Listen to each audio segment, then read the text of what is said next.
E o desempenho do Diniz em campeonatos de pontos corridos é uma coisa tenebrosa. Sim.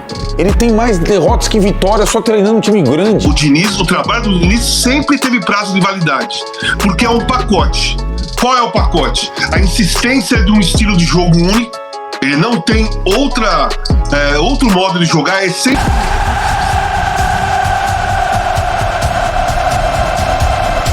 E agora para falar do Vasco do Diniz. Perdeu ontem em casa para o Bahia do Rogério Ceni, ótima campanha do Bahia até aqui, 1-0, a torcida xingou o Diniz e olha os números do Vasco, primeiro os xingamentos aí, tem muitos xingamentos ao Diniz e tal. Jogada ensaiada, o Juba, né? Essa jogada do Bahia com o jogador, eu sei que me parece sempre imperdoável, né? O jogador na meia-lua sozinho.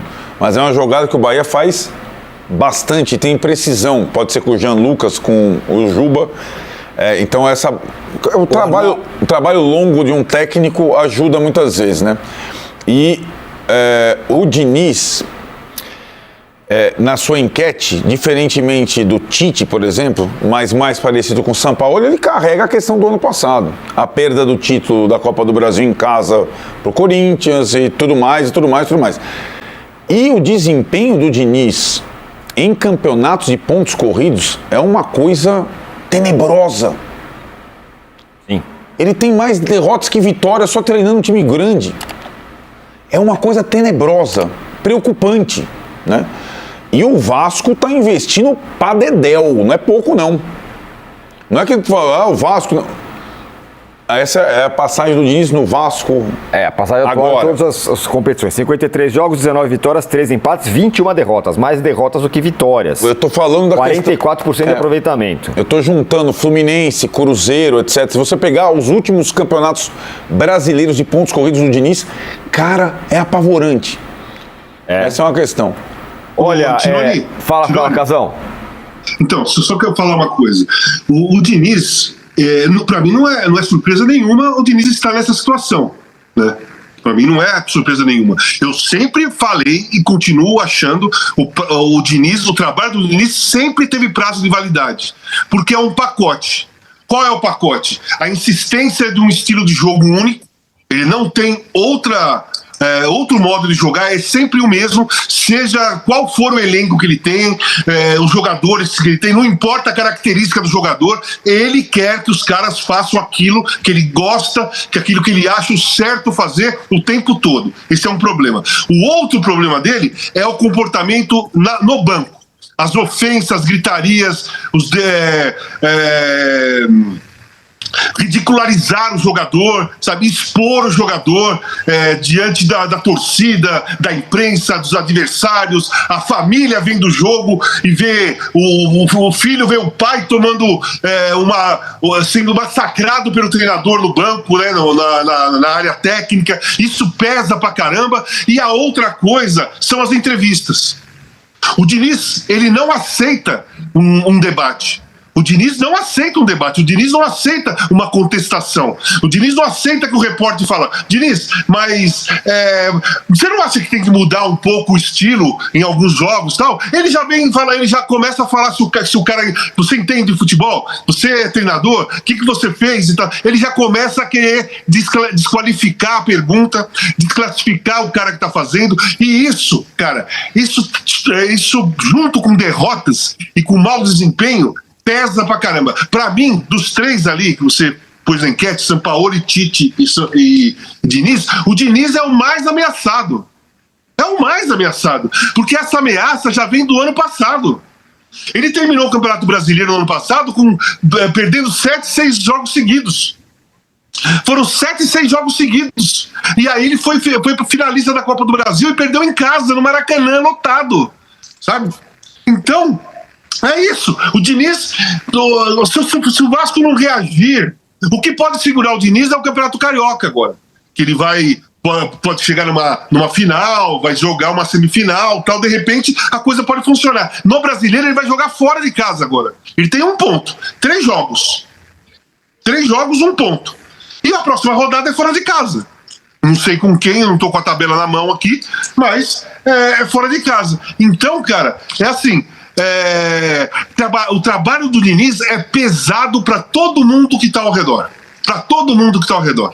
Ou o time faz uma campanha maravilhosa, com um belo desempenho, como foi em 23, né, com o Fluminense, ganhou a Libertadores, né? Ou acontece aquilo, que foi a única vez que aconteceu, em todos os trabalhos do Diniz, a única vez que ele teve um trabalho longo, bem jogado, foi no Fluminense. A única vez, né? É a única. Cruzeiro não, Santos não, a outra passagem no Fluminense não, Vasco não, sabe? Não tem. Então, cara, é difícil segurar. E ele, na minha visão, ele é muito arrogante, ele é muito prepotente quando ele fala nas entrevistas, quando ele quer colocar a opinião dele. Ele tem um ar de prepotência muito grande. O Casão falou sobre o Diniz e o modo do Diniz falar e tal. Vamos ouvir um pouquinho do Diniz, que ele estava de fato irritado ontem.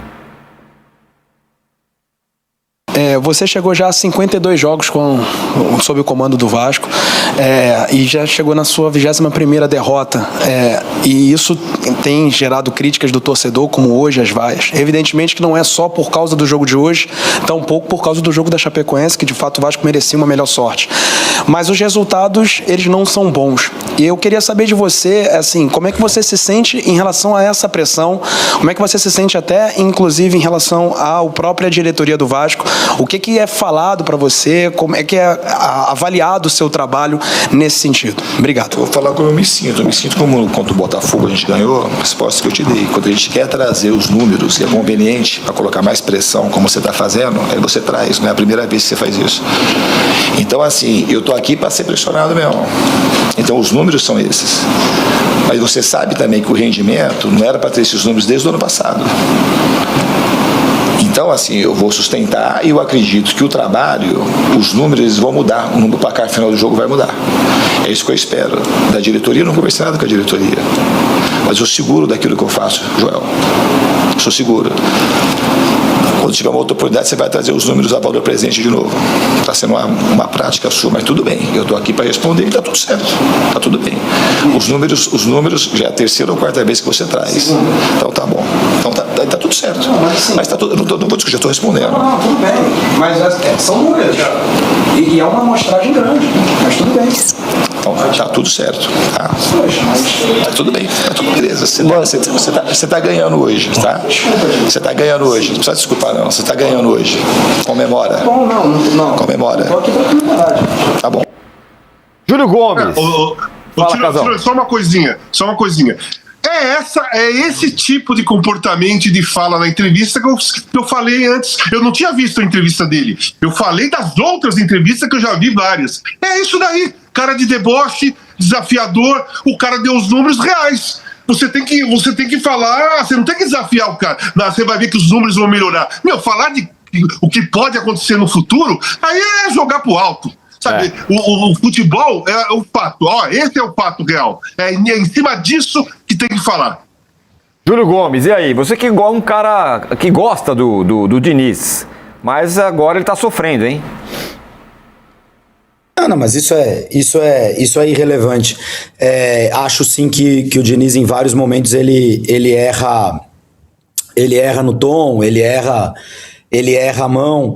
A gente não assiste a todas as entrevistas coletivas do Vasco inteiras, né? Então, é claro que deve ter repórter ali e deve ter torcedor, né? Os youtubers, influenciadores, não sei o quê, com quem ele não deve se dar muito bem e não deve gostar muito das reiteradas perguntas, enfim. É óbvio que tem uma parte grande da torcida. Eu acho que o que acontece muito, um fenômeno do Diniz nos times por onde ele passa, é que ele já chega com muita gente querendo demiti-lo, né? Simplesmente tem uma parcela muito grande de torcedores, de qualquer que seja o time, que não gosta do Fernando Diniz, do estilo de jogo, do trabalho, simplesmente não gosta.